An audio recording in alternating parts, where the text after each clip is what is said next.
I've been reading books of old, the legends and the myths, Achilles and his gold, Hercules and his gifts, Spider-Man's control, and Batman with his fists.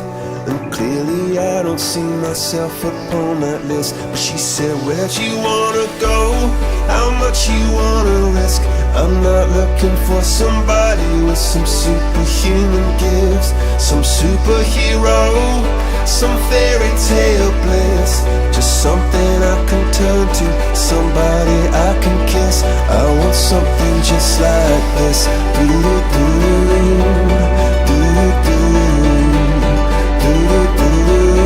Oh, I want something just like this.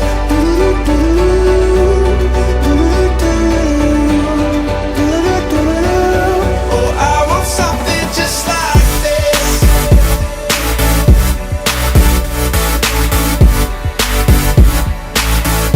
I want something just like this.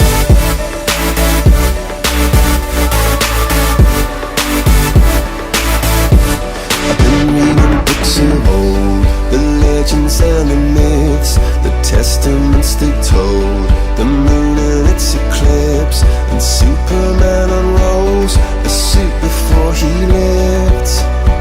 But I'm not the kind of person that it fits. She said, where'd you wanna go?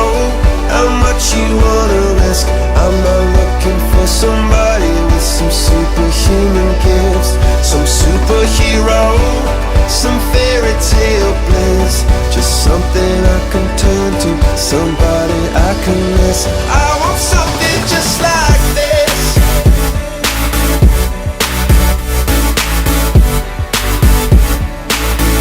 I want something just like this.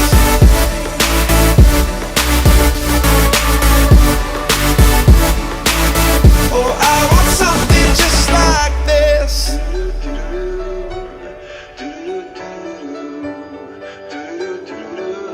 Oh, I want something just like this.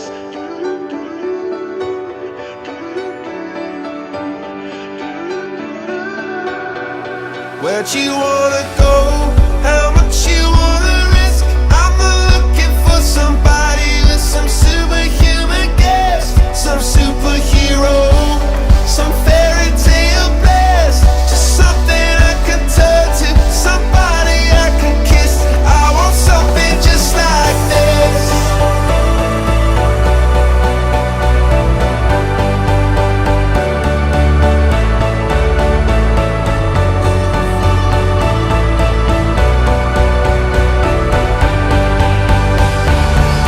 Oh, I want something just like this.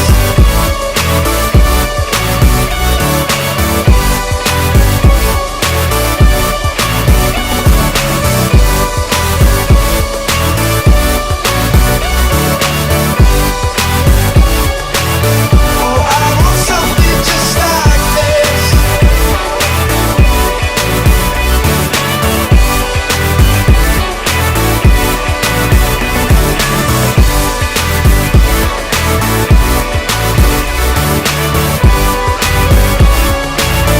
Oh, I want something just like this.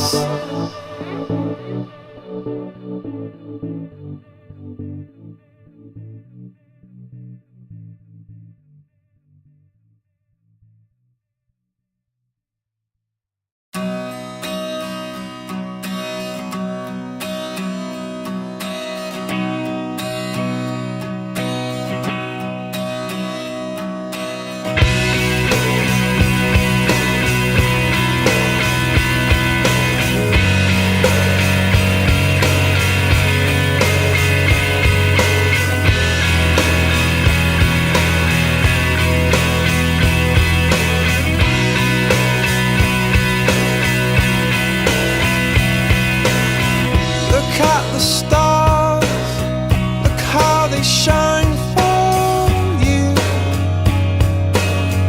and everything you do.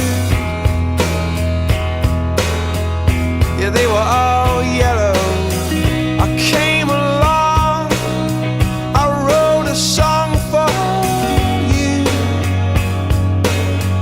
and all the things you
myself dry.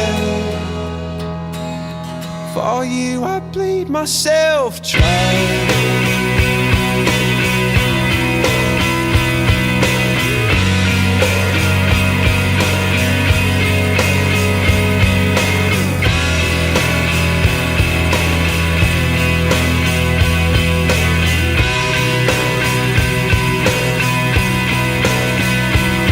It's true.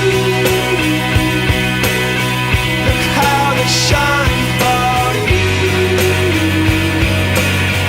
Look how they shine for you. Look how they shine. Look how they shine for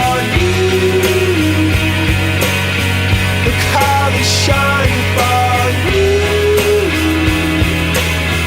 Look how they shine for you. Look at the stars, look how they shine for you, and all the things that you do.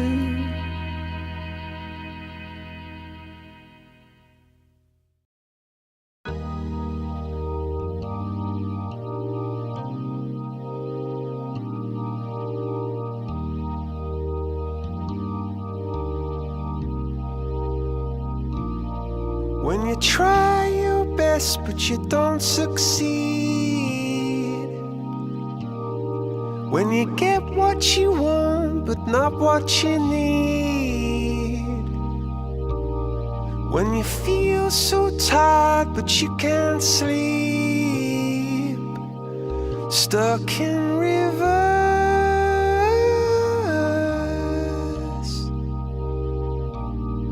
and the tears come streaming down your face, when you lose something you can't replace, when you love someone but it goes to waste, could it be worse?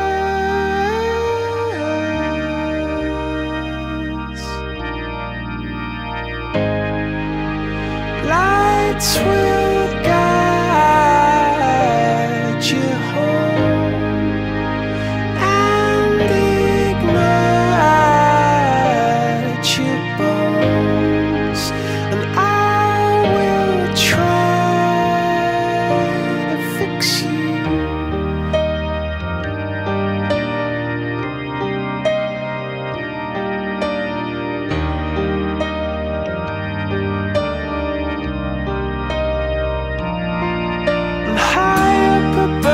Or down below, when you're too in love to let it go, but if you never try you'll never know just what you were.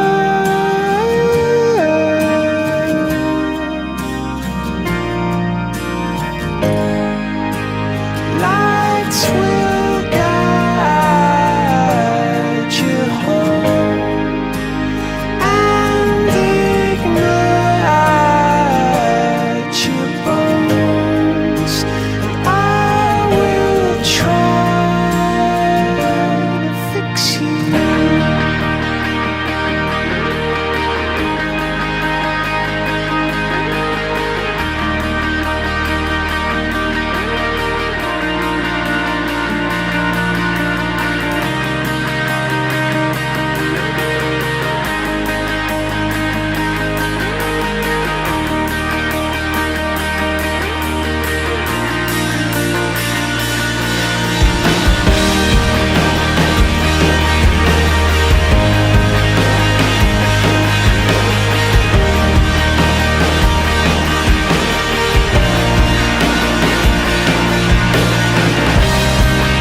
Lights will guide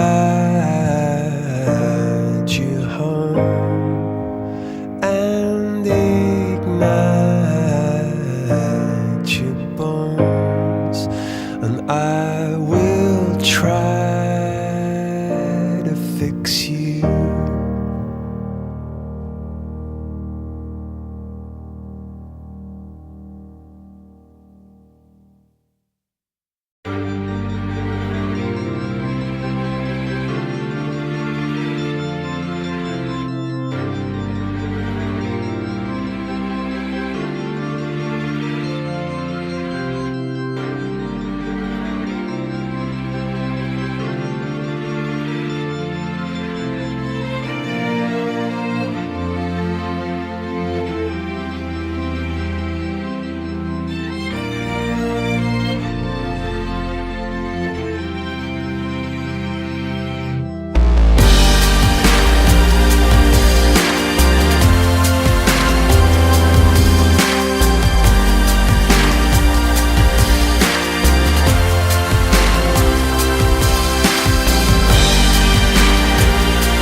missionaries in a foreign field. For some reason I can't explain, once you'd gone it was never, never an honest word. And that was when I ruled the world.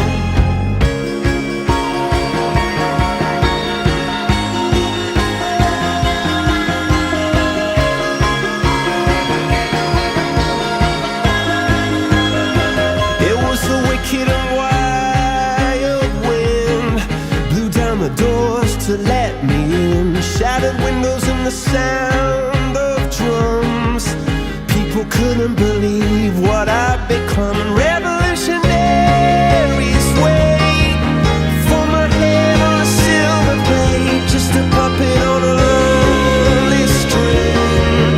Oh, who would ever wanna be king?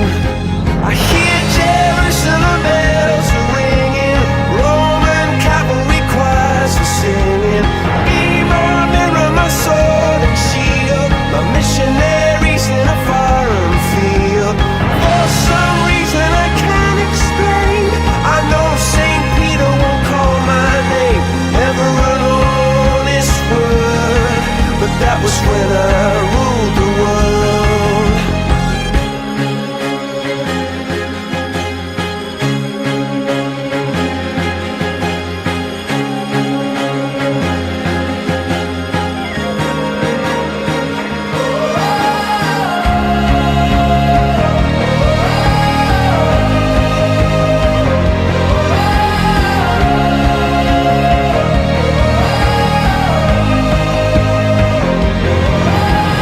Hear Jerusalem bells are ringing, Roman cavalry choirs are singing.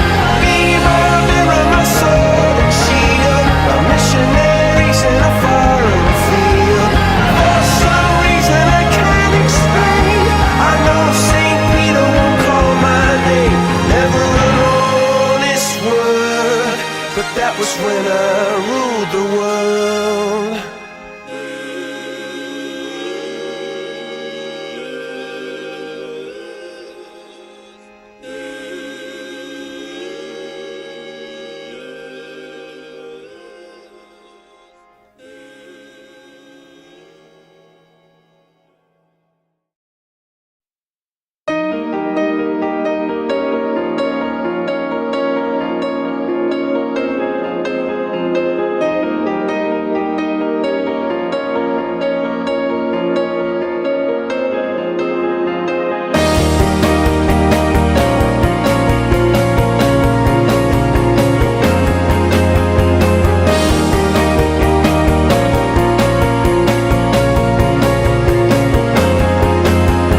Lights go out and I can't be saved.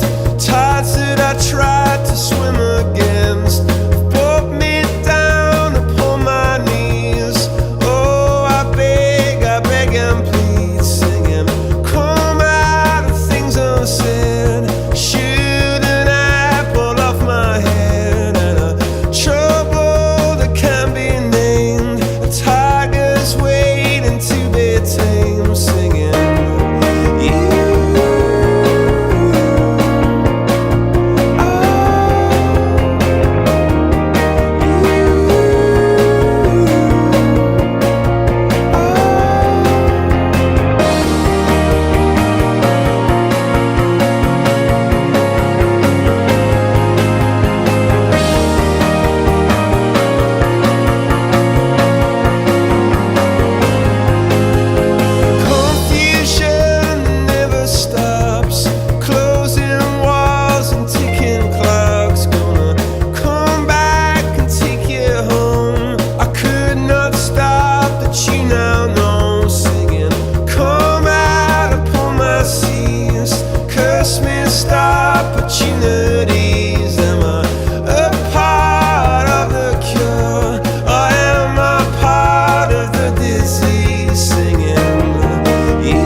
give you my heart.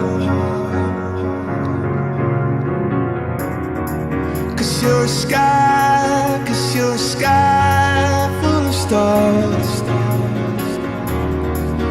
'Cause you light up the path. I don't care, go on and tear me apart. I don't care if you do.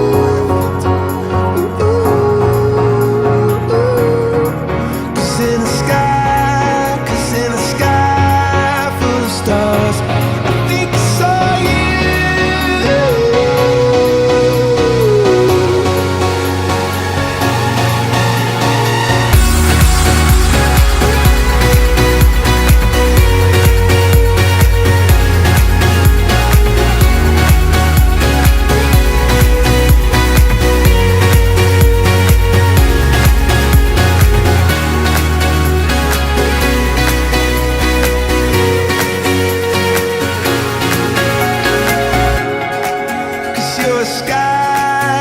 You're a sky full of stars. I wanna die in your arms. Cause you get lighter the more it gets dark. I'm gonna give you my heart. I don't care, go on and tear me apart. I don't care if you do.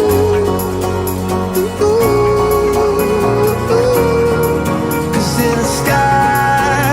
in a sky full of stars, I think I see you.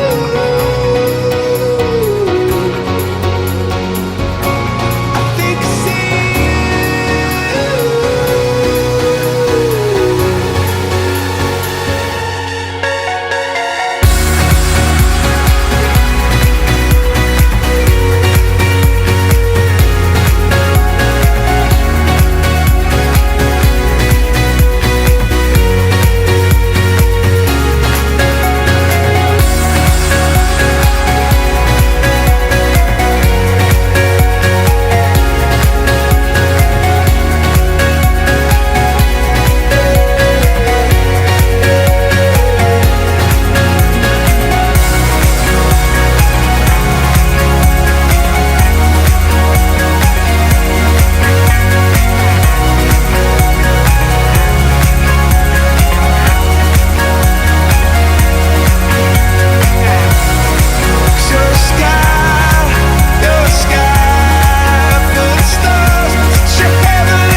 you own me. Now feel my heart beating.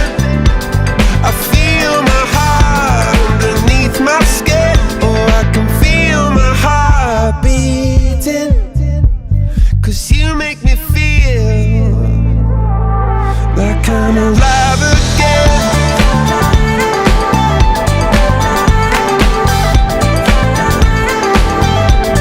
Alive again. Oh, you make me feel like I'm alive again.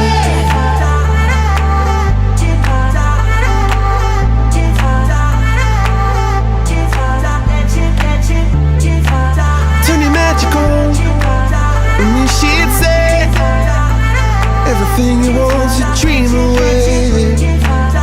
Under this pressure, under this weight, we are diamonds taking shape. We are diamonds taking shape.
Elon Musk's trolley problem. You could save either group, or you could run over both while becoming the first trolley in space. So I'm going to talk about planning a project with no budget. My name is Travis Southard. I use he, him pronouns. I'm from Philadelphia, Pennsylvania. And I'm really excited to be here. This was very exciting to get this accepted. This is my first time at Hope, and I'm it's been great. This is like, it's like you finding my people. It's lovely. So cool. Like I said, today I'll be talking about planning a project without a budget.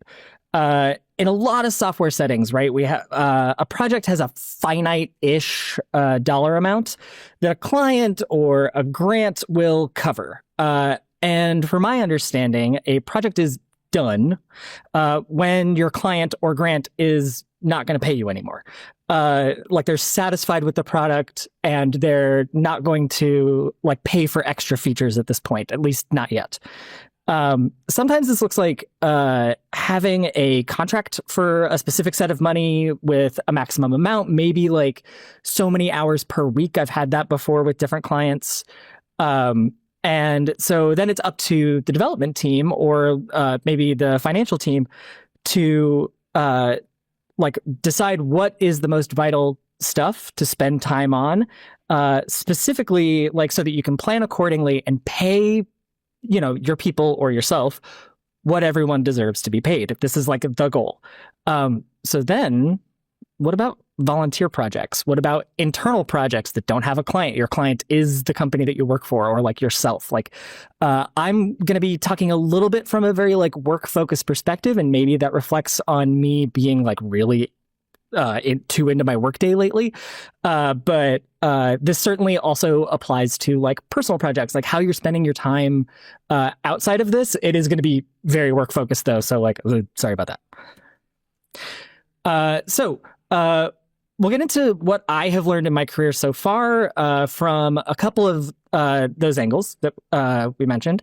So we're going to talk about like what I found really works and what really does not work, what I'm going to like repeatedly say, do not do.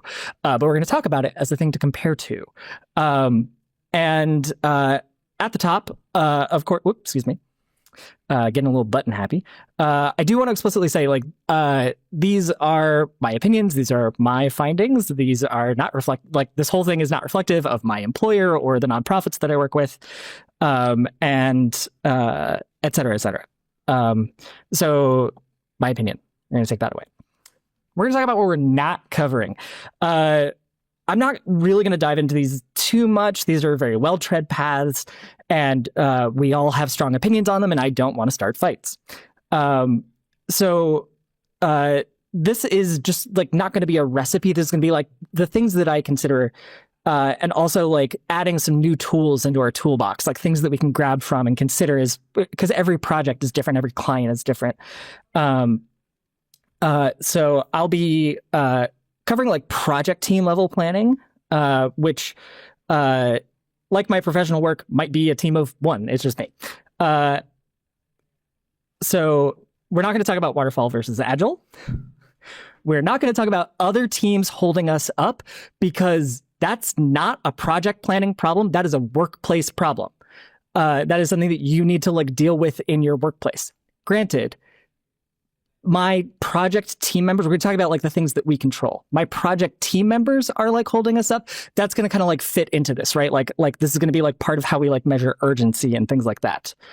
We're not going to talk about specific software for moving index cards from left to right. We won't really be talking about any specific software at all. And I'm not going to get into like functional object oriented. That's not really project planning, etc. So, about me, why should you even be listening to me in the first place? Like I said at the top, my name is Travis Southard. During the day, I am the senior developer and data analyst at Community Legal Services, Philadelphia. I am the sole member of the Digital Innovation Lab there. CLS's mission is to fight poverty, challenge systems that perpetuate injustice, and change lives through cutting-edge advocacy and exceptional legal representation. I build web and data tools for our caseworkers. I help them with some data analysis, and I administer our case management system. Has anyone in this room ever worked with LegalServer? No. Great. It was mostly just for the people who would have. It's a great program. It's really lovely. The people who work on it are fantastic. I also volunteer as co-director of Code for Philly. This is a member group of the Alliance of Civic Technologists, which is still new, like still within its like first year of fully operating. We use tech, data, and design as a mode of civic engagement. We're making Philadelphia into the city we know it can be by bringing together a community of people dedicated to using their talents to improve their home and themselves. For years, I was a volunteer at Code for Philly.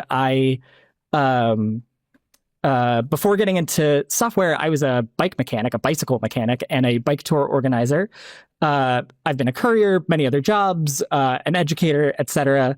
And I did a boot camp in 2020, and I'm somehow here now. But I worked on for Code for Philly. I worked on the PAX project, the PA expunger, that is specifically being built in partnership with Philadelphia Lawyers for Social Equity to give them a new in-house tool for generating expungement petitions to help their clients. So we're going to do a little bit of an icebreaker. This is a thing that I like to do just to, break ice, but also like so that we get into the idea of like, you can ask me questions whenever. So we can't spend the whole time on this, of course. But here's a little prompt. We're going to make a website specifically for the indie web that is a gachapon or like bubble machine that has like a finite set of little guys, like pixel art guys in this case, because I do a lot of pixel art as a hobby. Until I reset the machine with new little guys, I want people to really only be able to play once. The only real limitation I'm going to put on this is no NFTs, because yuck. So the prompt here is, where do you start? What's the first thing that you do? Design layout. That's a great place to start. Buy a domain. That is also a good place to start. Also, I think part of that's picking a name, right? Yeah. Yes. Oh, yeah, that's a really good point. Making up a language for like the little pixel guys, like the design, like a design language is what you're saying. Yes. Yes. Clarify what the goal of the website is. That's great. Yeah. I mean, I think in my head, it's like, this is just something I want to exist. Yeah. Figuring out a stack, like, right, picking the technology that we're going to use. That's a key thing that sometimes feels obvious to us and sometimes doesn't. Personally, similar to one of the first suggestions, I like to draw it out literally by hand with a pen, a marker, whatever it is. And this helps me figure out what features I actually want, because I like, Zay Frank talks about an idea called like brain crack, this thing that we like let sit in our brain that's like, oh, it's the thing that I'm gonna do, like I'm gonna work on it like one day, and no, you're not, just do it now. But this helps, like during that like brain crack phase, we kind of have like this like fuzzy idea of something where like two conflicting ideas are in our head, but we're just holding them in separate places. And we drawing things out like helps us like figure out those fuzzy details and start to like make firmer choices about design. There's a couple of things I want to define around the idea of no budget. We kind of all think about this differently. One of them is $0 budget. We have no money. We're unpaid, we're scrappy, we're trying to like string together whatever it is we can. But these are very often volunteer projects, right? Like whether it's with a formal organization like Code for Philly or Beta NYC or Flushing Tech, I believe we heard from the other day. And we're just making it because we want it to exist, right? So like that's one of the things I want to talk about today.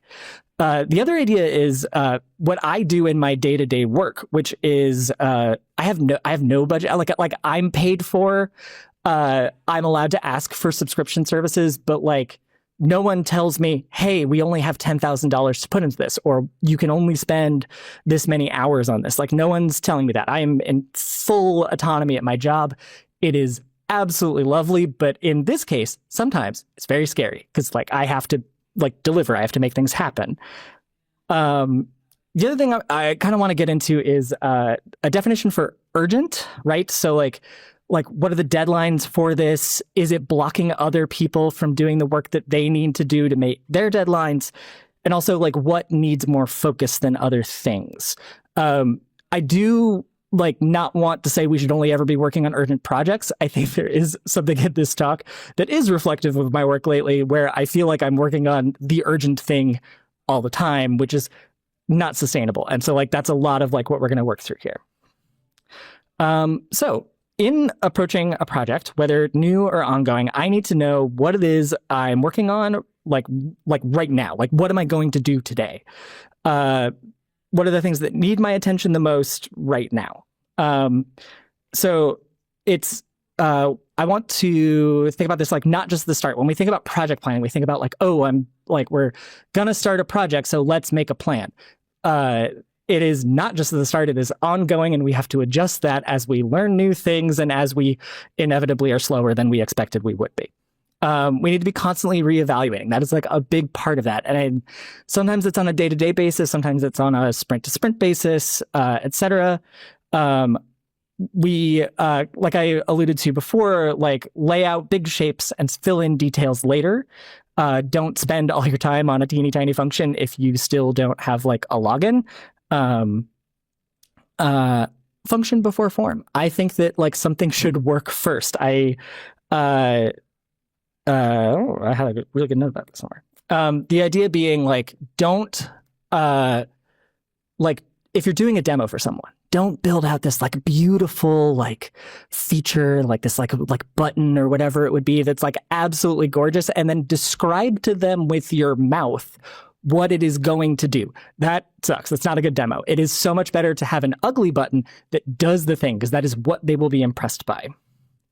Also, that form is defined by the function, right? Like we want to communicate what this tool does with how it looks. And also this does sound a little bit repetitive. I think there's a few things that'll kind of be that way in this talk that might feel a little bit repetitive, but it is because it's cyclical, right? We're constantly reevaluating.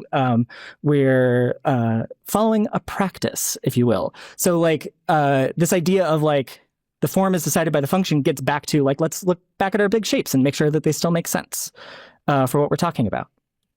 Some of the things that I consider as I am like questions I ask myself when I'm planning out what I want to work on and when, these require honesty with yourself. That's hard. So one of the things is, what skills does your team have? This changes as the team changes.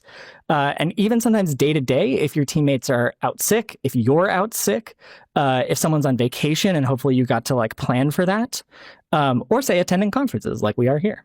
How much can your team work in parallel? And there's two parts to this. Do these tasks have a specific order and prerequisites? Like you have to work on one thing before the next thing. The other part about this is a little bit like harder that we have to wrestle with all the time, which is our team capable of this? Like that's not always true. We want it to be true. It should be true. We should be able to like work together on something. I should be able to work on one side of the thing and you work on the other side and we have two sides. But that comes from practice and process of working with your team. We want to prioritize based on urgency, right? How long is your deadline? Don't spend 6 days on a thing if it's due in 7 days. Like don't spend something that's like 10% of the project, like 6 days on that if it's due in 7 days. Then you're going to be very unhappy on the 7th day. Is this more or less urgent? I'll kind of keep coming back to this. Like I said, this is a little bit of a reflection on like where I am in my work process right now. But at CLS, one of the things that we run into a lot is that some deadlines are much more vital than other deadlines. There's some things that like if I'm late on a deadline, it doesn't really matter. There's some things that if I'm late on a deadline, it matters. We are helping people stay in their homes. We are helping people stay with their families. We are helping people keep their literal lights on in their house or food on their tables. And so I got to be on my game. That is an absolutely important part of this. Is there something already built that does this, right? We don't want to go and index the entire internet and build up a search engine for, a 50-word web page. That doesn't make any sense, right? That's an extreme example, but if it does exist, why aren't you using that? There's good reasons, right? Cost, missing features, completely unnecessary invasive data mining that would both break our duty of confidentiality and make our world a worse place, a really annoying UI. And if you have too many things in process, building it just because it'll be fun may not cut it, especially in a workplace. You have to really know this is what we want to build. This is what we want to spend time on. And you do have to constantly ask yourself, what does done look like? Having that rough shapes picture and having those details filled in will help us get there. Cause then you're oh, cool. I know what's missing. That's a thing that I think doesn't get brought up often enough in project planning, is when are we done? What's our MVP? So what does not work? This is something that I've started calling just-in-time delivery, mostly as a joke with my coworkers to explain how sometimes tired I am. This is based around the concept in shipping and manufacturing logistics, this idea that something gets delivered to the factory on the day that we want to use it and moving on. And so in my workplace, it might look oh, I owe one of my units a data set on Tuesday morning. So I'm going to spend Monday working on it. That is going to ruin my Monday night if everything doesn't go exactly right. And then oh, cool, I got another thing due Wednesday at about lunchtime. So I'm going to work on that on Tuesday. Same thing, because then if stuff gets behind on Monday, it's going to push the stuff on Tuesday back. And this is this terrible feedback loop that I was really, really fighting this past spring. So this really doesn't work, say when you get a real big problem. It causes problems. This is the traffic that was caused by the Ever Given ship that got stuck in the Suez Canal a couple of years ago. We all loved it when the big boat was stuck, except like the images of it. We did not like the fact that like we couldn't buy things. I think Europe and Asia were a little bit more affected by this than the United States, but still.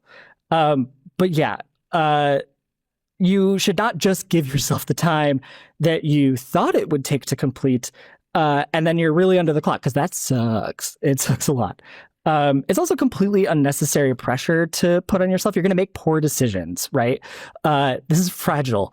It's very, very easy to break this, and like get completely behind and very stressed out, and suddenly you're not working 35 to 40 hours a week. You're working way too much, and that's not okay. It's bad for your health because it like really encourages you to not take sick days because you feel like you can't, or you start putting pressure on your coworkers to not take sick days. That sucks. Don't do that. So we're going to talk about what I find ideal, because you should not do any of the last slide. Like I put warnings all over that for a reason. Like, don't do that. So we want to make our plans, or our projects, we want to make plans so our projects are getting done sustainably and reliably.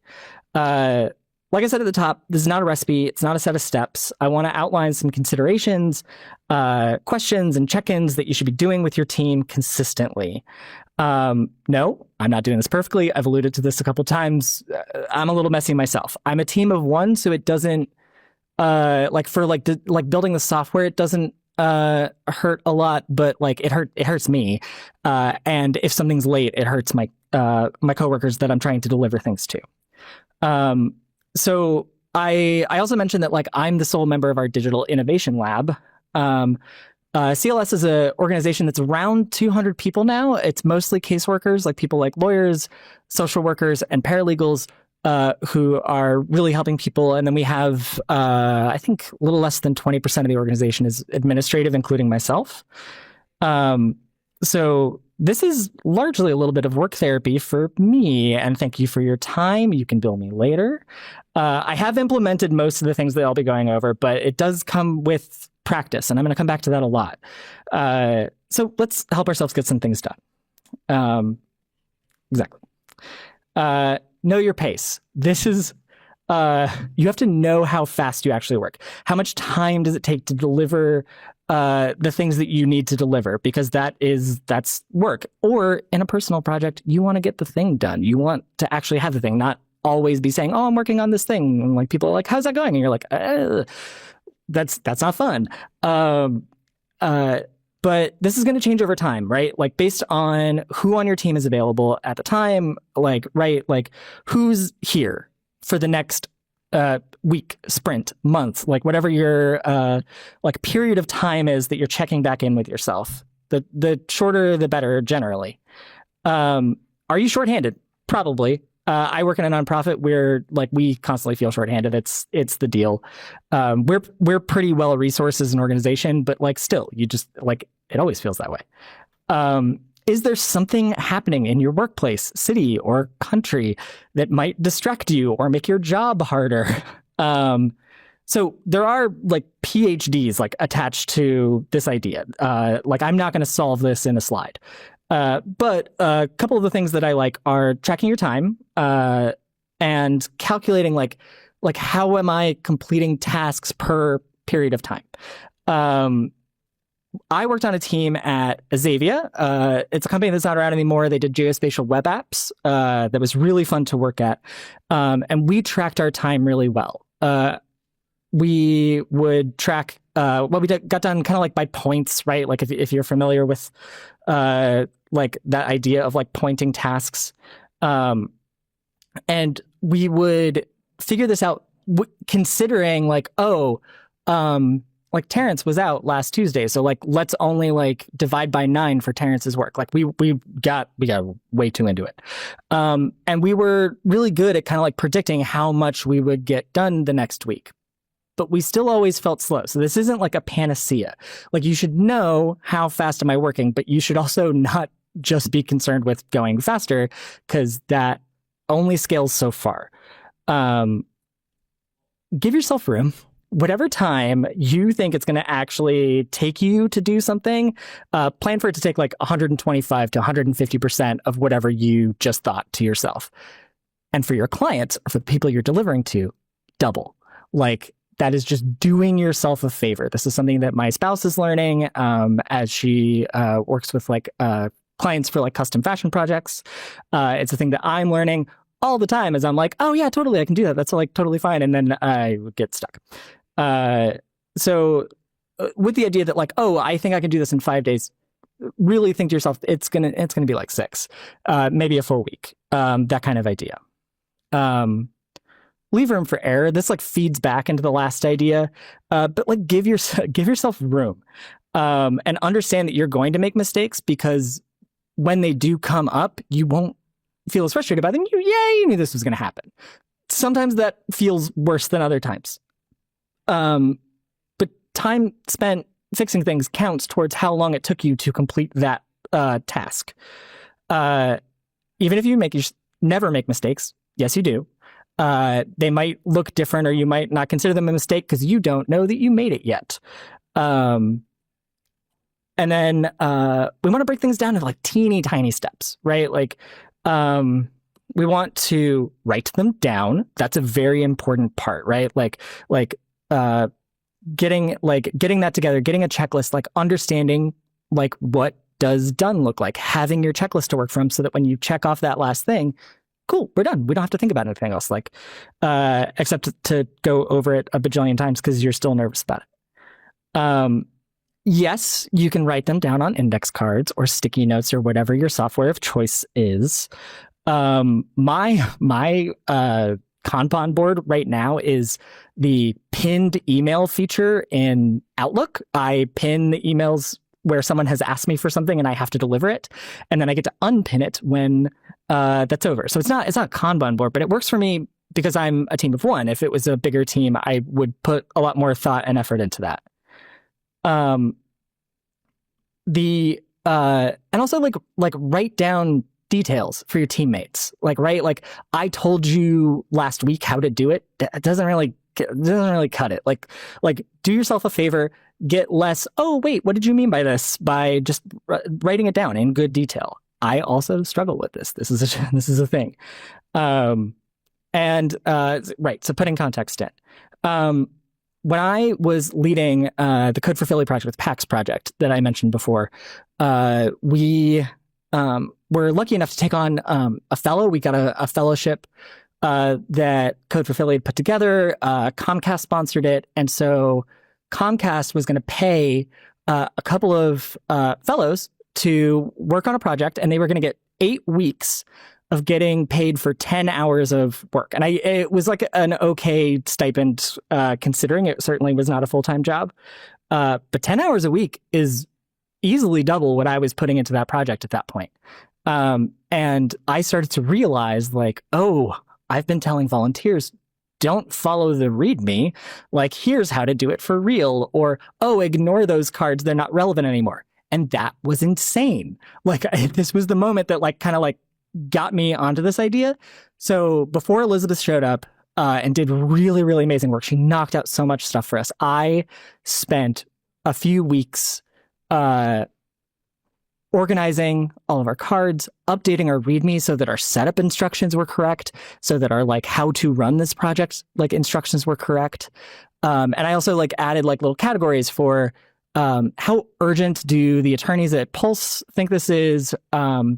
How, like, is this more for the team and for our own organization, or is this for like a feature for them? Is this what part of the code does this touch? They're still kind of using the system. I think that they calmed down because that was a lot of categories, but it really helped Elizabeth to be able to pick out the next task when she finished one without having to call me and say, what do I do next? It was great. She was able to work very independently. It was really impressive, everything that she was able to do. This has been a big lesson for me as well in how I like make things for myself, because in 2 weeks, I'm not going to remember the context for whatever it was I started this week. That is just like always the deal. So This also applies to larger or in-progress projects, but I found that the things I'm going to describe here really help smaller projects, especially ones that kind of like come up quickly, like, hey, can you make me this thing by next Tuesday? A thing that does come up.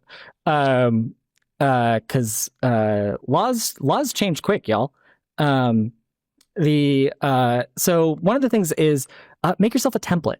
If you find yourself kind of like doing the same shaped project over and over, make yourself a template. It is just really do yourself a favor at that, right? Like copy paste from yourself.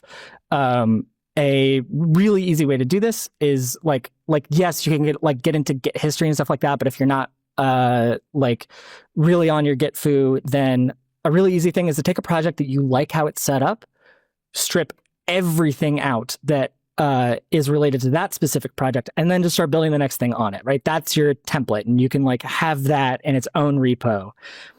The hard part of that is that you have to update that template.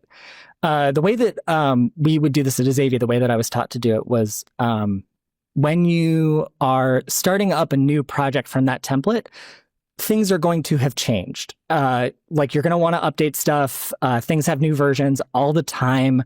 Code rots a little too quickly. It drives me nuts. And as you're building up the new project, whatever changes you make to the infrastructure, go back and make those changes in the templates.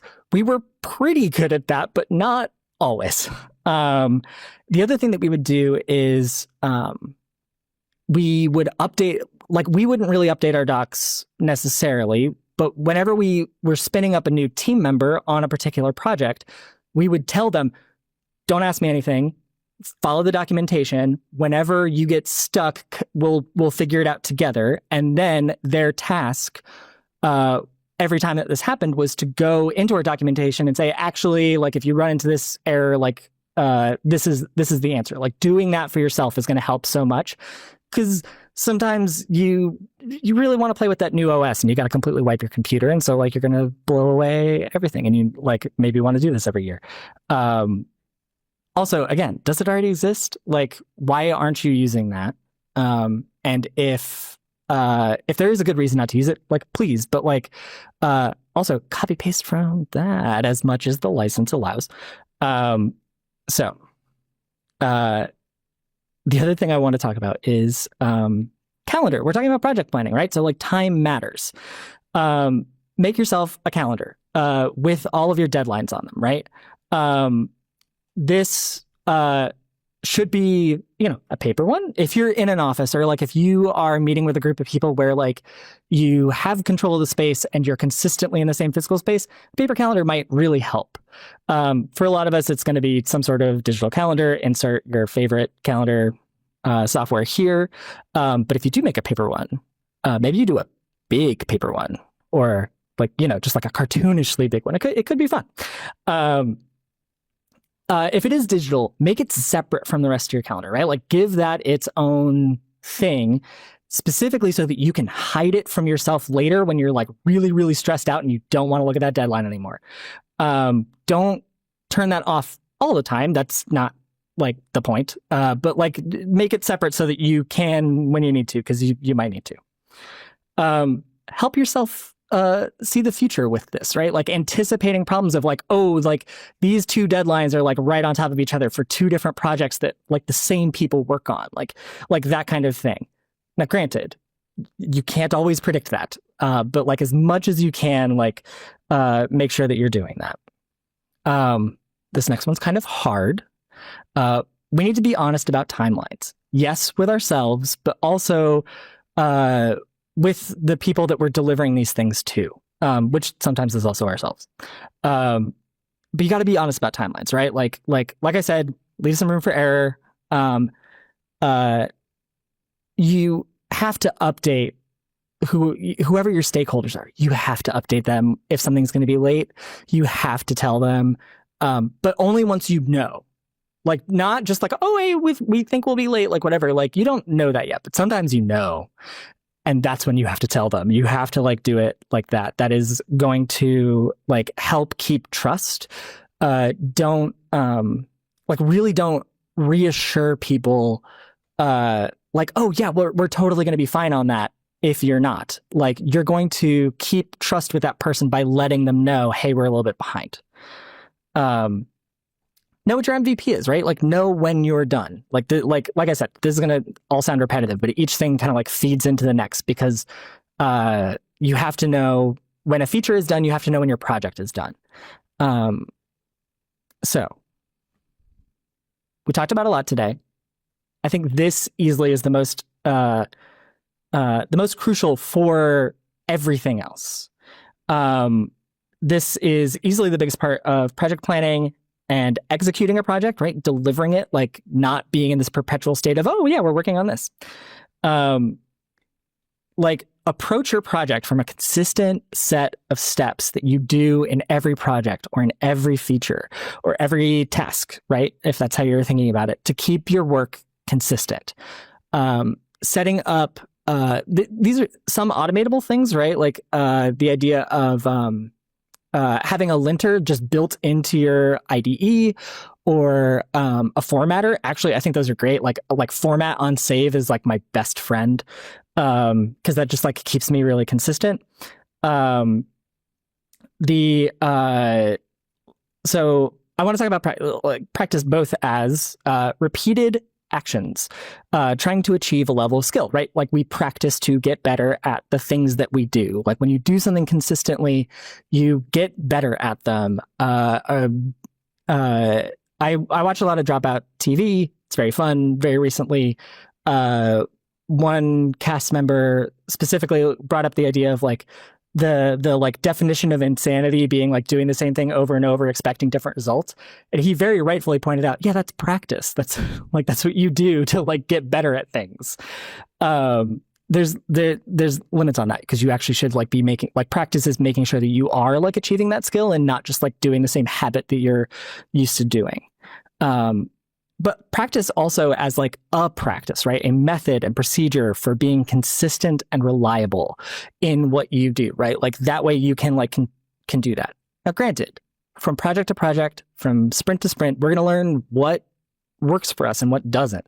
Like, we're going to try new things, and maybe it'll help and maybe it'll actually hurt us. And like, you have to like do that. But like, the consistency like really leads to the reliability, like making sure that you're following a practice. Like, this is something that like I have had good habits built into me by colleagues who like taught me those good habits. Like that is like one of the great things about like having worked at a couple different places, worked across a couple different disciplines. I still apply a little bit too much like bike mechanic analogy to my work. But it applies. It like matters for it. So you got to make choices intentionally. Thank you. You got to make choices intentionally. If you can believe it, I was a theater kid in high school and in my early 20s. I don't remember the particular scene, but I do remember that there was a 2 or 3 person scripted scene. And at some point during the scene, I stood up from sitting from like the blocking that we were given. And after we were finished, the director asked me, why did you make that choice? And I was like, what choice? And she said, to stand up. And I was like, well, that wasn't a choice. It just, I was doing something in the moment. She was like, no, that's making a choice. Like, why did you do that? And I said something to the effect of like, oh, well, I felt like we were being too still and that's boring. So I added some movement, and that's not a good reason for that choice. Like, there was a reason why that character was sitting down. There are great reasons for a character to stand up, but that wasn't why I was making that choice. It wasn't a character choice. It was just, I thought we were being boring. And that notes, knowing like why you're making a choice, like really, really matters. Like, being intentional about the choices you make, right? Like, put a button where like a button deserves to be, right? Like, where you actually need that. Like, don't use a button as a modal. Like, that's not really a great example, but I have seen kind of silly things like that, like, or like as a block quote. And like this is especially true in the code, right? Like, you want to know why you moved this variable to a constants file or named a function in a certain way, right? Like, we're making choices around that. And having an intentional process with intentional choices makes us better what we do at teams, as teams, and also as individuals. It saves us, I grant, long-term time, even if it feels like, oh, I don't want to be spending time on this in the short term. It does genuinely save you long-term time. And it makes your code easier to read. It makes your whatever your project is like easier to use, ideally, and it makes like us better. It like really improves our skills. So I just like kind of went for a second, but and update as you grow. Didn't have a note about that. So we can get in some questions. I did just like talk a lot about a lot of information all at once, but I'm happy to answer some questions about the things, especially if I wasn't very clear on something. Thank you.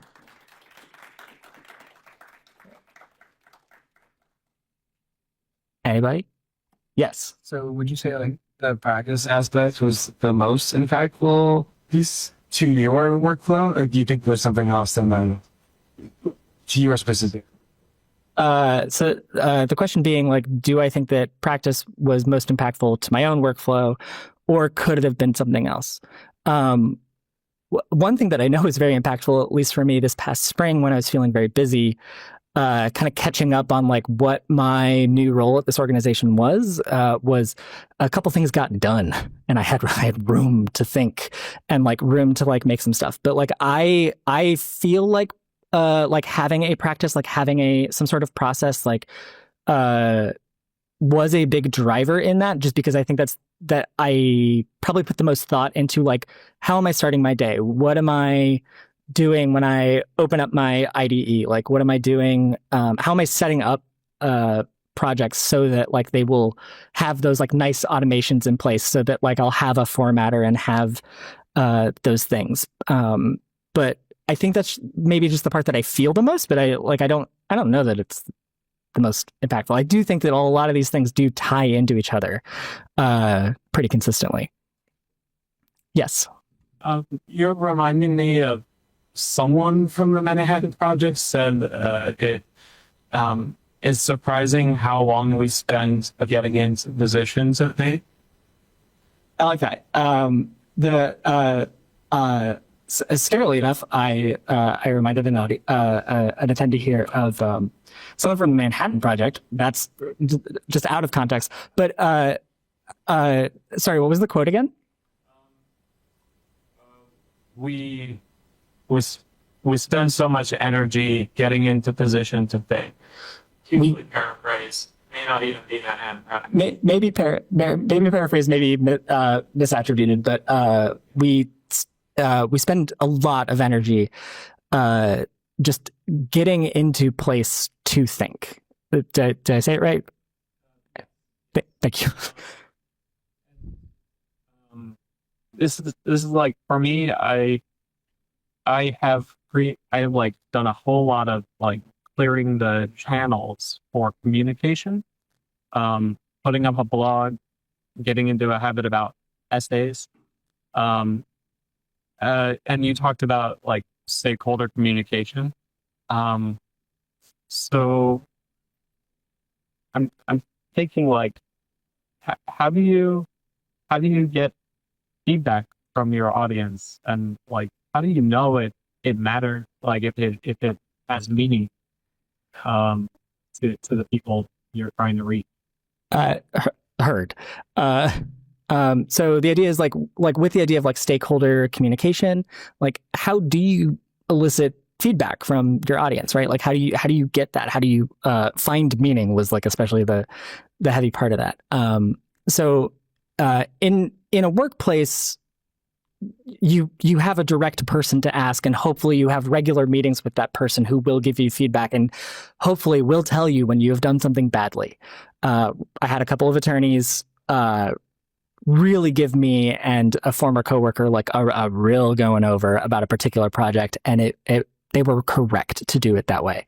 I genuinely wasn't even mad. I was so excited to have like, oh cool, I get to make this good. But sometimes you don't have that, right? Like, so like I have a personal website, it's listed here, where the way that I had set it up when I was initially putting it up on GitHub Pages, I had an RSS feed. That is a one-way thing. I did not have room for comments. I did not like set that up for myself. And so how would I get feedback? Occasionally someone on social media or someone would see me in person go, hey, like I read that thing and it was really good.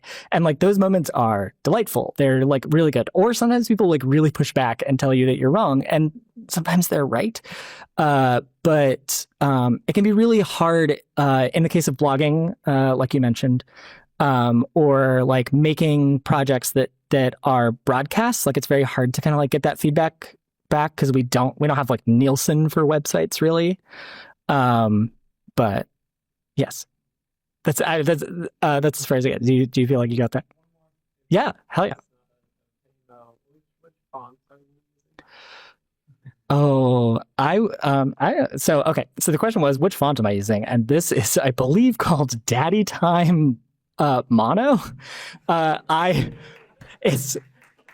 did not pick it for the name. I was just kind of like looking through nerd font repositories, trying to find something that was a little bit more readable for me in my terminal. And this just stuck out the most, and I kept trying to be like, no, it's gonna be a different one, right? But like they did a good job. But I've been enjoying it. I think it's called Daddy Time Mono. But yes. In context, I've been working for 3 years founding a makerspace in my area. Hell yeah. And that's obviously a project that, well, we have very, very little budget, but also no actual end to it because it's this space that's going to exist, that's going to evolve. But I have the constant short time deadline of writing a newsletter every single. Yeah. Coming with something to say in the newsletter every week. And like 3 years of that, I'm burnt out. Okay. And how to manage like that type of. Yeah, totally. So for our live stream, the context was we have an attendee who has been spending 3 years building a makerspace, which is rad. I love that. We certainly need more of those, especially in the US, because we don't like making things. I don't know, which is not true. But there's not like a done state for a space like that. That's going to evolve. The question in this case was like, doing a weekly newsletter or blog, like what do you do when you start to burn out? Some of the things I've really found help is that genuinely should have been a slide actually is take a break, pause it for a second. It doesn't have to be like pause it for like 6 months while you go like meditate or like that kind of thing, but it could be just like just taking a week, taking a week off or like sending out a newsletter that says, hey, I need a break. Like that's totally valid and totally okay. It's in a lot of indie web spaces right now, it's Blogist, where people are trying to write a blog every single day for the month of August. And I just read like 3 or 4 posts that came out today that were like, how am I going to do this? And we're only halfway through the month. And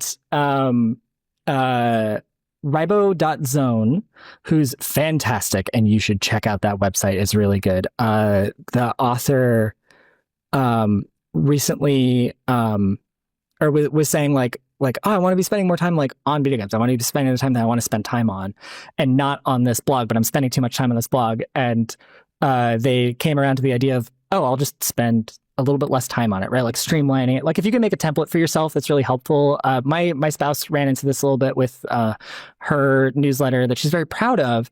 But like some weeks, like she's like, I'm just spending too much time on this. And at some point she had to like learn like, hey, I got to just press send a little bit earlier. Like I don't have to dwell on this so long. Some weeks it's like, here's next week's schedule. Yes. Yeah, no, exactly. Like if it delivering the bare minimum to like your stakeholders sometimes is totally valid. And like that can, that could be a negotiation as part of that of like, hey, listen, I know this is kind of bare bones, but like, this is what I got. We'll work on it later. Like that's totally okay. And like, is a great way for you to set a precedent with those people as well of like, hey, sometimes this is not going to be like an A+ and you got to be okay with that. And I feel like in a DIY space that would be fine. But yeah.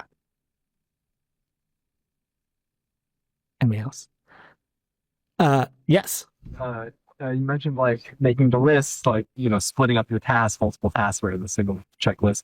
But like if the end product is maybe a little bit more nebulous, right? How often do you, or what, you have examples of talking about like when you go back to like redefining the list of things, how many times, too many times? Yeah. So in the idea of like something being kind of like nebulous, right? Like kind of like not, you don't really know what the end is going to be. You're going to kind of like let it evolve. How often do you check in? Like what's too much? Having like it's having a process around it is going to help. Just this idea of like a lot of teams like meet every 2 weeks. Like at Xavier, we would have like every other Thursday we would spend a 6-hour meeting with snacks and with a lunch break in the middle. But a 6-hour meeting talking about last 2 weeks and what's coming up the next 2 weeks. And that was a time for us to consistently ask ourselves, does this make sense? Like is what we're doing still making sense? And having that like regular check-in with yourself is good. I feel like maybe I do it too often, like because I'm working by myself. I'm like consistently like, does this make sense? And I feel like maybe sometimes I look a little crazy to my coworkers when I'm like shoving something in their face, going like, does this work? But like it still is important. Like I don't think you can really do it too much. But like don't spend all your time on it, like on reevaluating, right? Oh, no, you. Sure. Yeah. Great. No, when you're involved in multiple projects and you need to That excellent. So how do you say no when you got too many projects in process and you got to take a break, you got to slow down? I have been running into this somewhat recently. I've been working on 2 kind of large brand new projects at work and like 1 medium kind of ongoing one. And someone came to me and asked, one of our attorneys came into me and asked like, hey, can we work on this like really cool tool that like, oh my God, I want to work on it. It's going to be really cool when it's done because it's map based. I'm very excited. But I was like, hey, we cannot even start talking about this till September. Like just like setting your timeline that far, right? Like knowing I probably will have time. Like this, I think this conversation was back in June. I was like, I probably will have time around now. And I kind of am getting there, which is nice.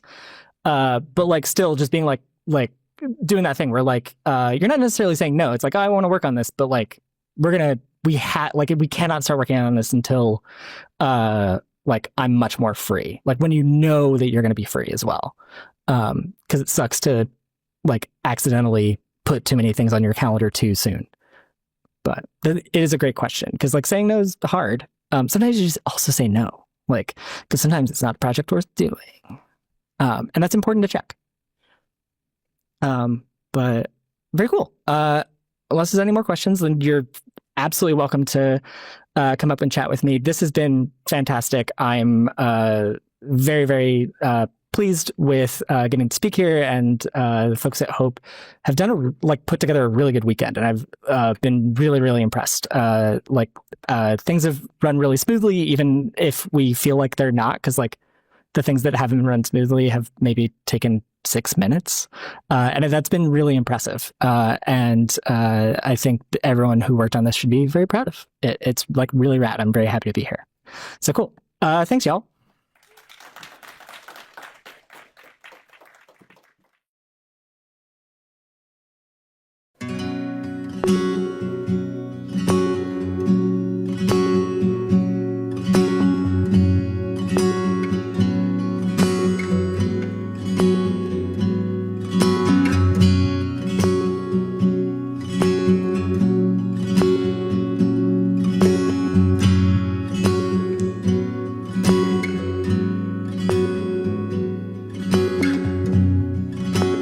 Wait for your call, love.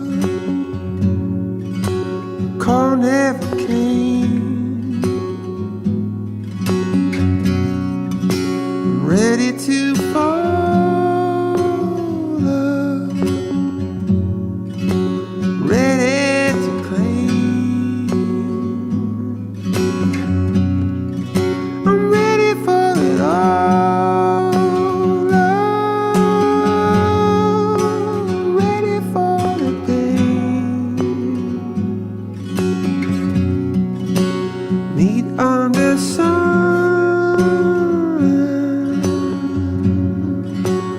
Meet me again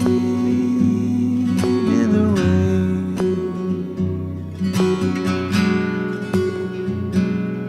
In the rain.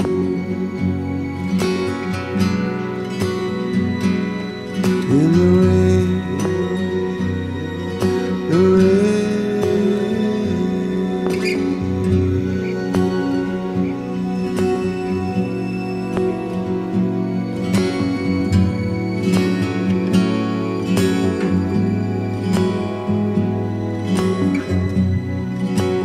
Behind the walls, love, I'm trying to change, and I'm ready for a ball, love. I'm ready for a change. Need me a blue sky. Meet me again in the rain. The rain.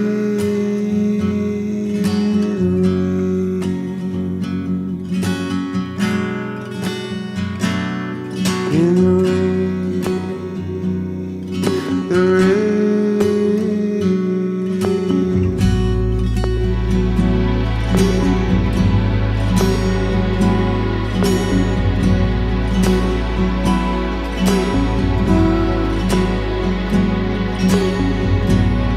Got to find yourself alone in this world. To find yourself alone.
Sunlight opened up my eyes to see for the first time.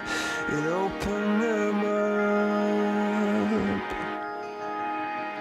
and tonight rivers will run dry, not for the first time. Rivers will run.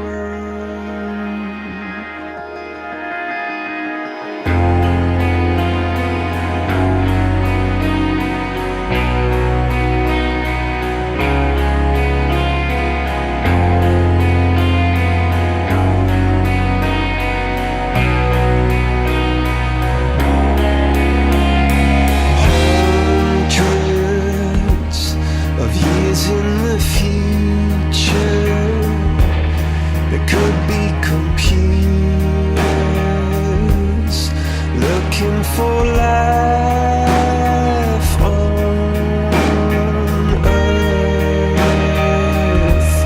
Don't fight for the wrong side. Say what you feel like. Say how you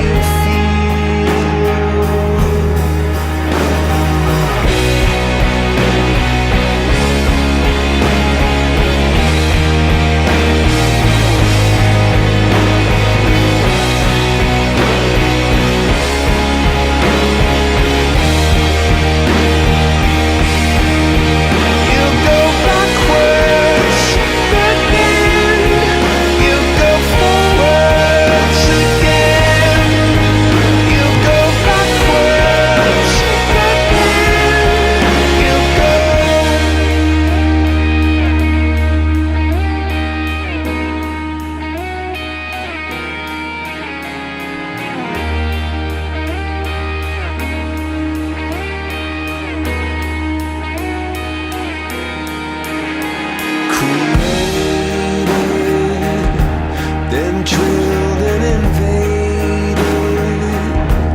If somebody made it, someone will mess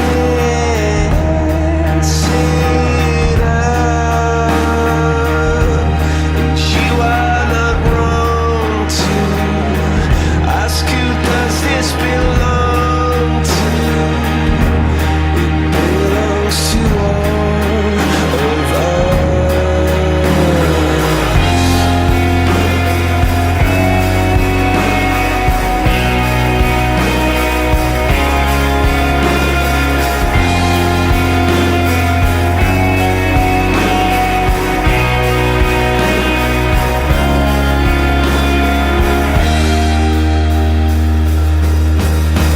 You go backwards, but then you go forwards again. You go backwards, but then you go forwards. You go backwards, but then you go forwards again. You go backwards, but then you go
Come on, oh my star is fading, and I swerve out of control. And if I'd only waited, I'd not be stuck here in this hole.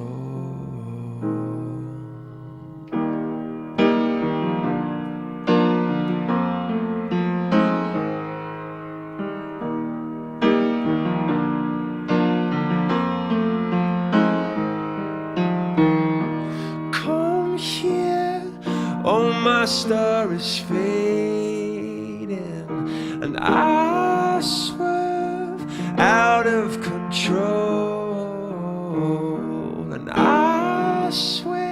I waited and waited. I've got to get out of this hole. But time is on your side. It's on your side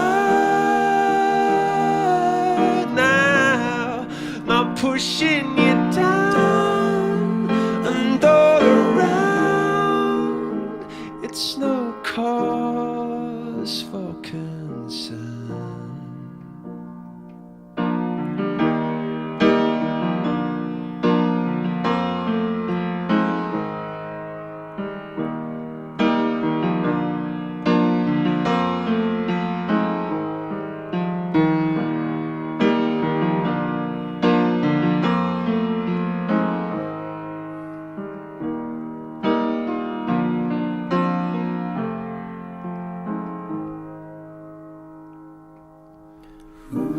Come on, oh my star is fading, and I see no chance of release.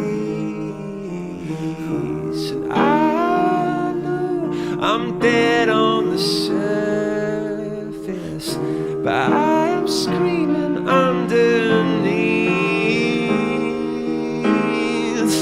And time is on your side, it's on your side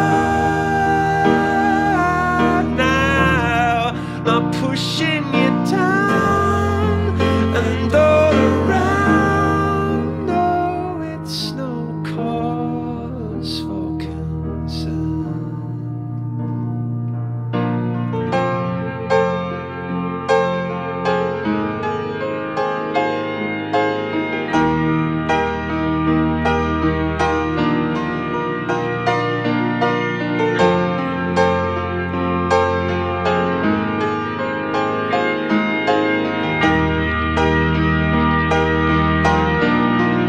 Stuck on the end of this ball and chain, but I'm on my way back down again.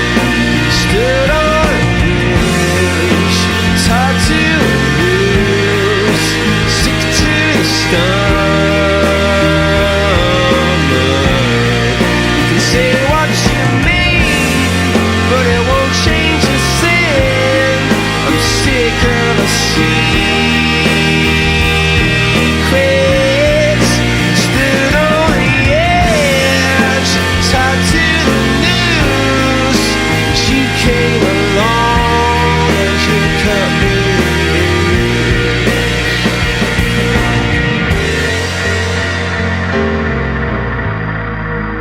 You came along and you cut me loose.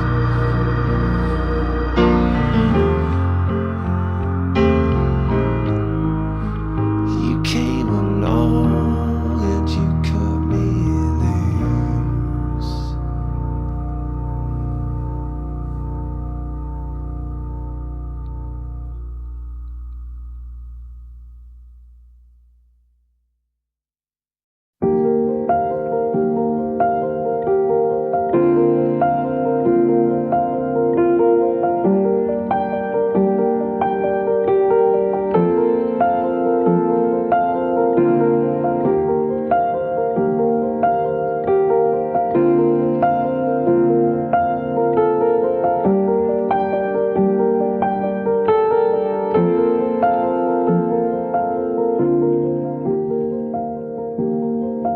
Flock of birds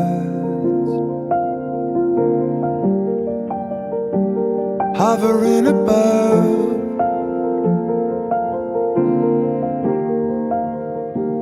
just a flock of birds.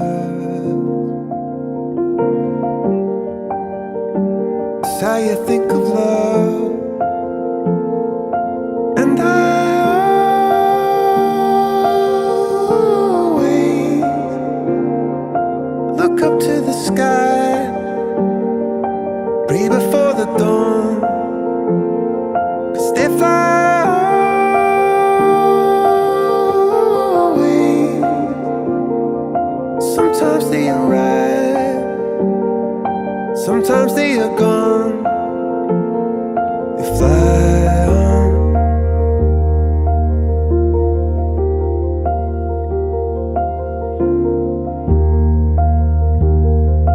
Flock of birds hovering above.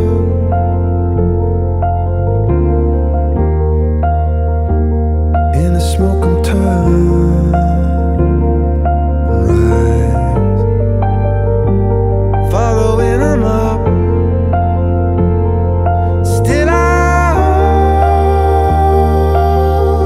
always look up to the sky, pray before the dawn, 'cause they fly away. One minute they arrive, next you know they're gone. They fly on.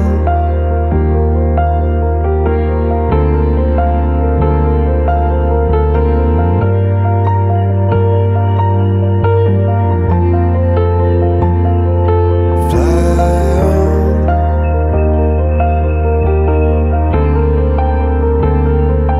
Oh,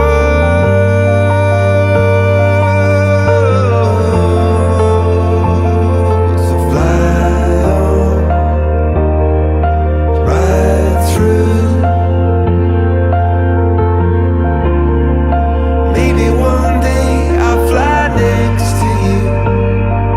Fly on, right through.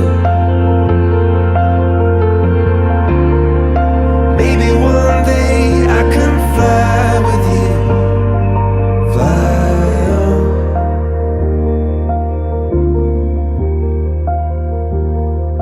Fly on.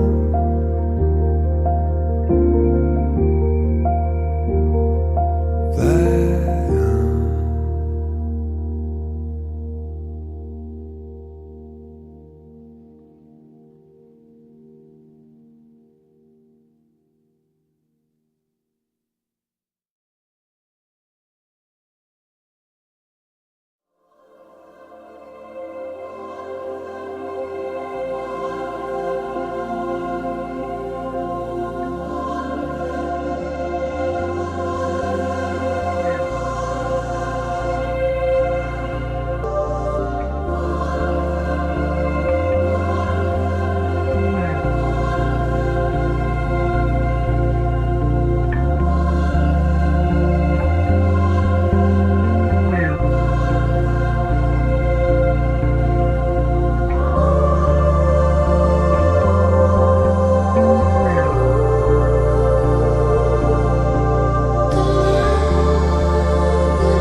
Lord, I don't know which way I am going,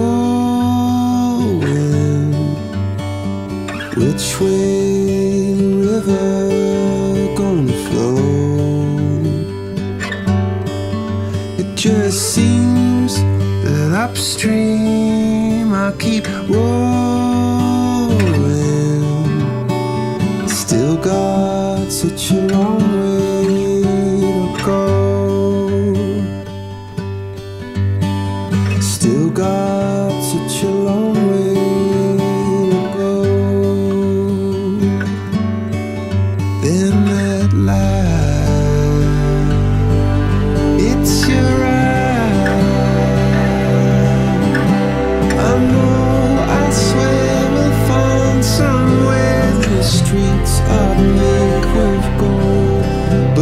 birds fly, split the sky. But that's alright, sometimes sunlight comes streaming through the holes.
Don't speak too loud. The stars can hear us.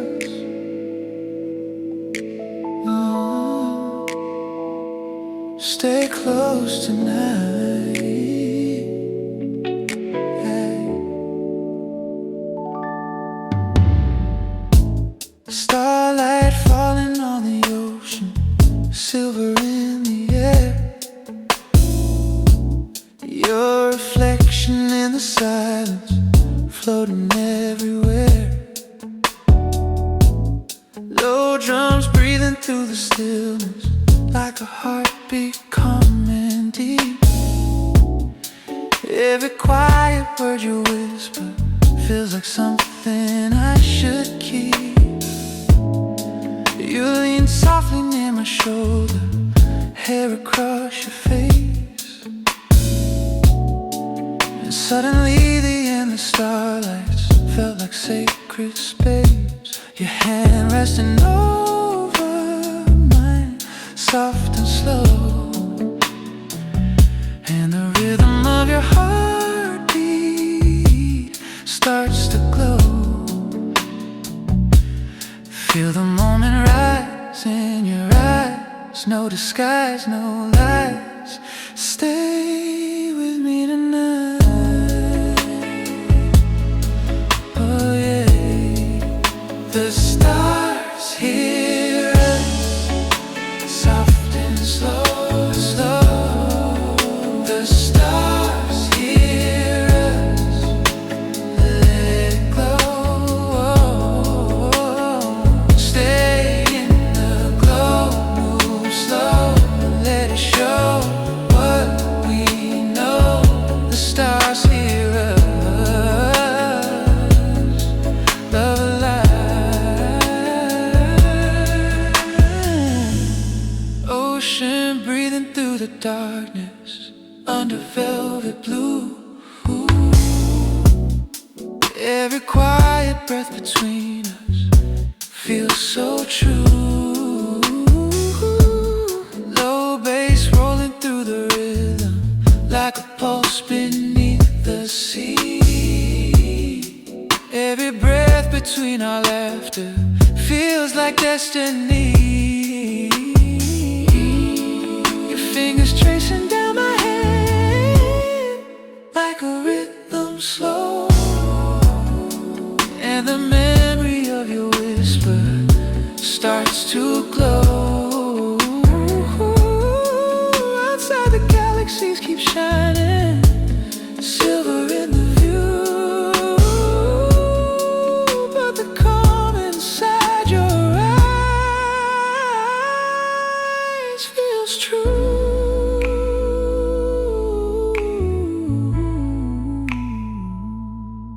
Some stars fall through the sky, some hearts rise flying high. Two souls drifting slowly through the midnight air. Two hearts discovering something rare. They're listening. Stay here. The stars hear us, soft and so slow. The stars hear us, let it glow. Stay in the glow, move slow, let it grow. Low and low, all night long. Our song, hold me close where we belong. The starship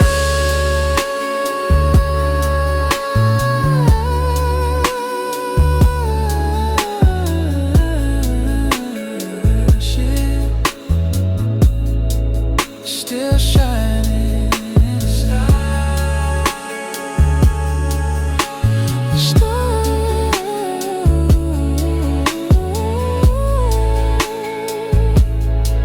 Still hearing us, still hearing us, yeah.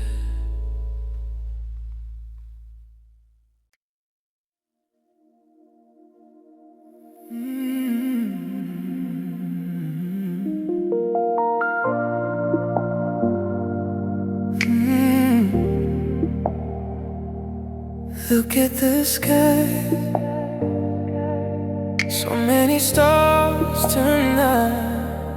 Feels like the whole universe is watching us. Starlight drifting through the darkness, silver falling through the blue. Your reflection in the quiet, pulling me to you.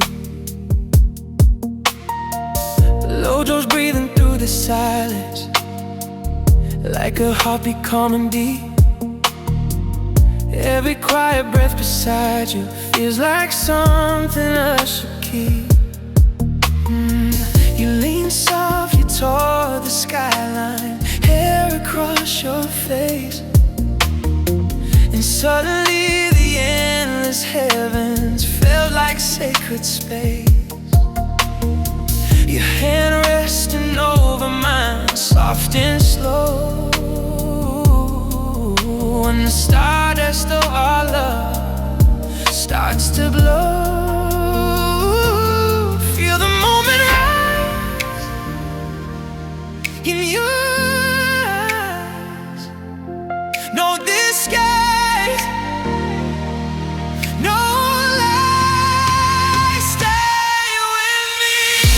The slow stardust falling on our night tonight, soft and slow. Slow stardust falling on our night tonight. Let it flow. Stay in the glow, move slow, let it show what we know.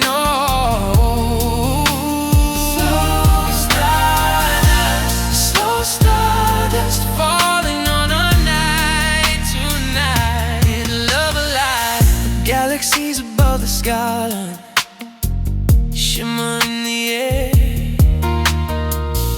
Every quiet breath between us feels like something rare. No bass rolling through the rhythm, like a pulse beneath the sky. Every breath between our laughter feels like we could fly. Your fingers tracing down my hand like a rhythm slow, and the universal love starts to grow. Outside the night keeps widening, stars across the blue, but the calm inside your eyes feels true. Let the magic grow. Now we know,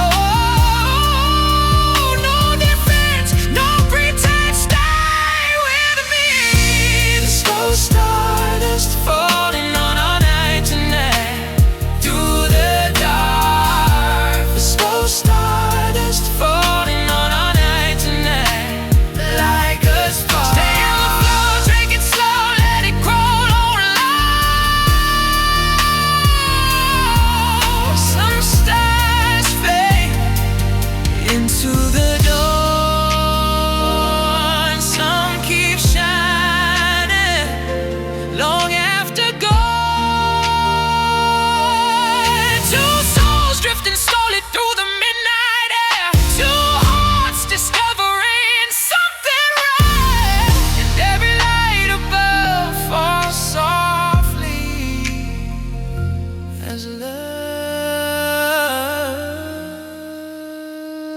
sky. Stay here.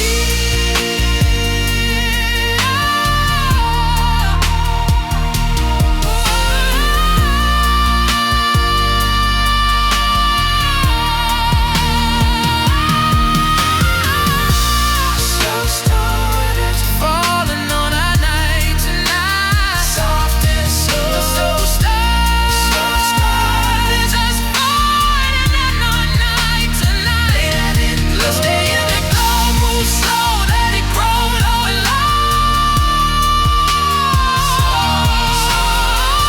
long. Our soul, hold me close where we belong. Slow stardust, all the slow stardust falling on our night tonight. Still shining like these stars. Our love will stay.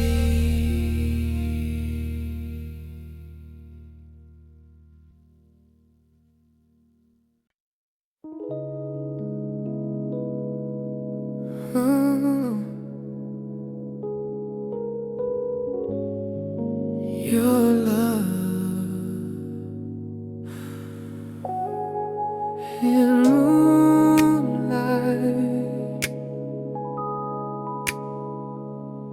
feels like forever.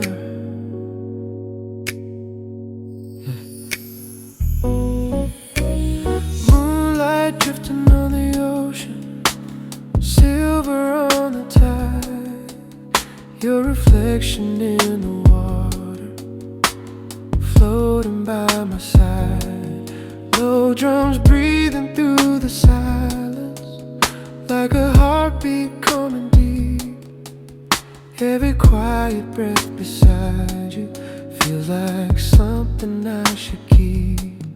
You lean softly near my shoulder, hair across your face, and suddenly the endless shoreline felt like sacred space. Your hand resting over mine, soft and slow, and the rhythm of your heartbeat starts to flow.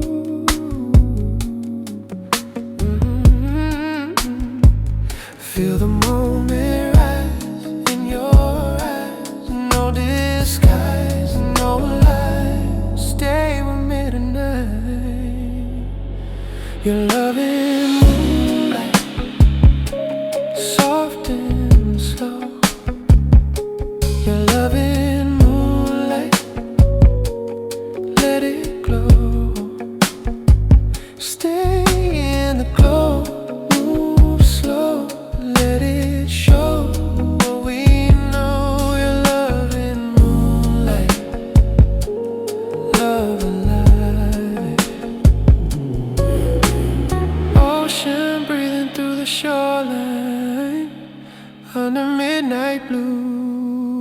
Every quiet breath between us feels so true. Low bass rolling through the rhythm, like a pulse beneath the sea. Every breath between our laughter feels like destiny. Your fingers tracing down my hand, like a rhythm slow, and the memory of this evening starts to grow. Outside the stars keep shining, silver in the view, but the calm inside your eyes feels true. Some lights glow in the night, some hearts burn soft and bright. Two souls drifting slowly through the midnight air.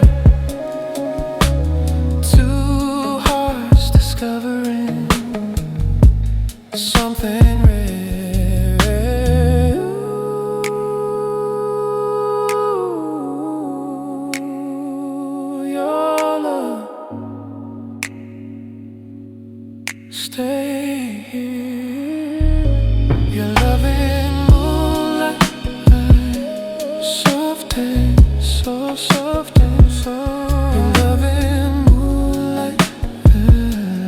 Let it glow, stay in a glow, move slow, let it grow, low and low, all night long, all night long. Our song, hold me close where we moonlight, still shining, shining. Your loving moonlight feels like glow. Stay in the glow, move slow, let it grow, low and low, all night long, all night long. Our song, hold me close,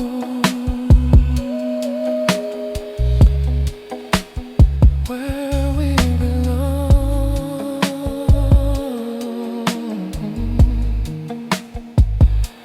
Your loving moonlight, still shining.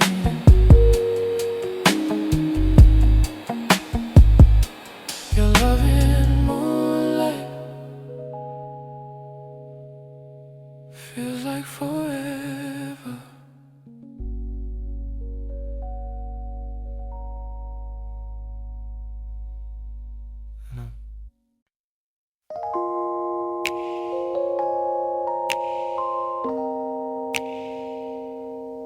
Your heartbeat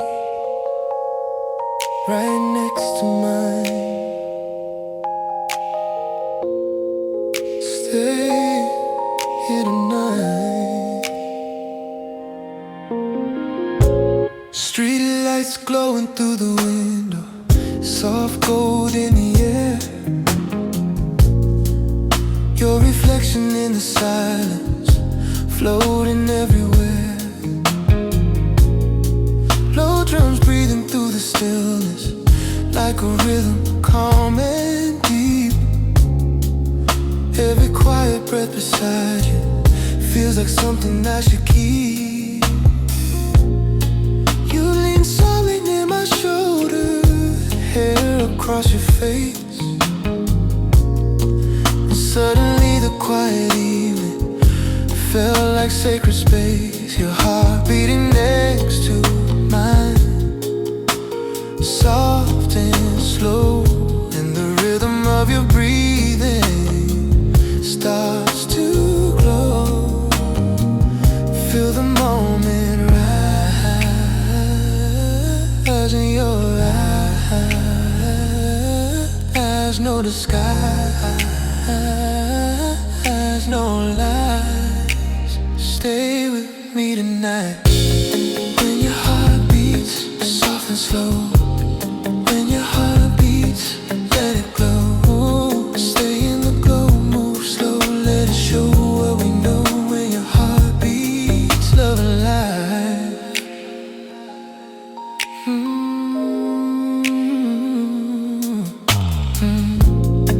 City breathing through the midnight, under velvet blue.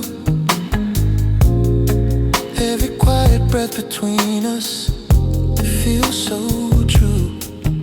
Ooh, low bass rolling through the rhythm, like a pulse beneath the street. Every breath between our laughter feels calm and sweet. Your fingers tracing down my hair like a rhythm slow, and the memory of your heartbeat starts to glow. Outside the stars keep shining, silver in the view, but the calm inside your eyes feels true. Some hearts beat late at night, some loves burn soft and bright. Two souls drifting slowly through the midnight air. Two hearts discovering something red.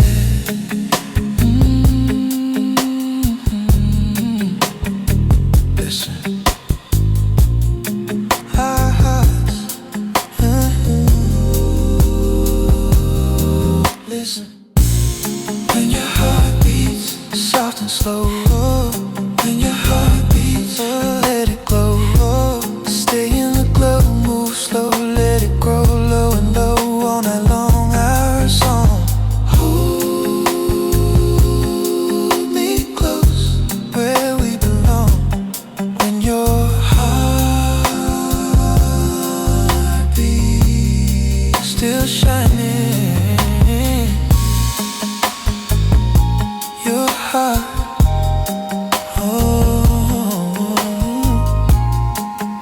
still beating next to mine.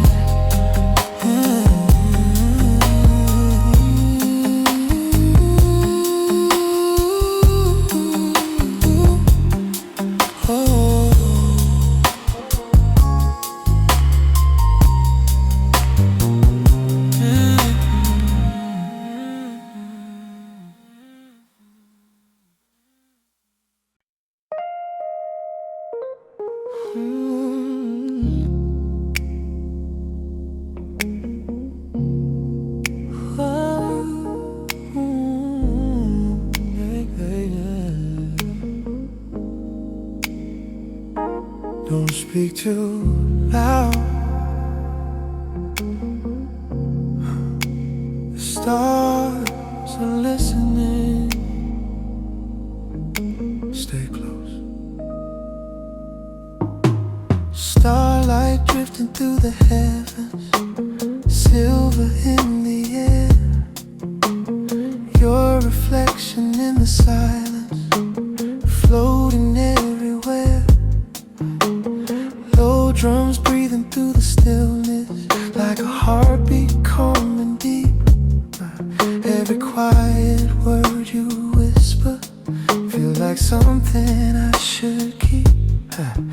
You lean softly near my shoulder, hair across your face, and suddenly the endless night sky felt like sacred space. Your hand resting over mine, soft and slow,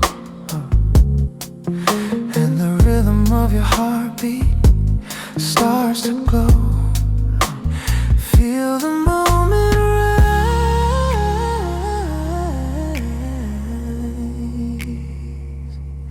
in your eyes.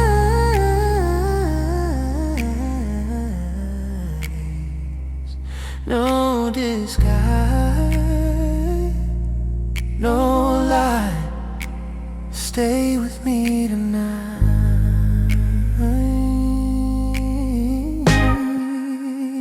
Whisper beneath the stars, soft and slow. Whisper beneath the stars, let it glow. Stay in the glow, move slow, let it show what we know.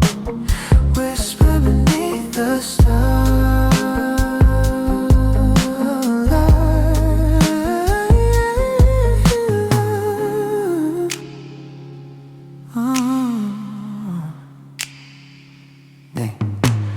midnight breathing through the silence, under velvet blue. Every quiet breath between us feels so true. Low bass rolling through the rhythm, like a pulse beneath the sky. Every breath between our laughter feels like we could fly. Your fingers tracing down my hand, like a rhythm slow, and the memory of your whisper starts to glow. Outside the galaxies keep shining, silver in the view, but the calm inside your eyes feels true. Some words fade,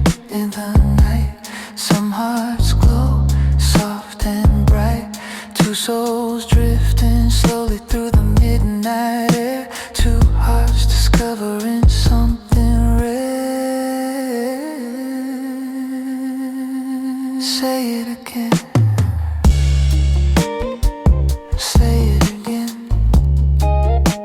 Say it. Stay here. Whisper beneath the stars. Soft and soft. Whisper beneath the stars. Let it grow. Let it grow. Stay in the grow. Move slow. Let it grow. Low and low. All night long. Our song. Hold me close where we belong.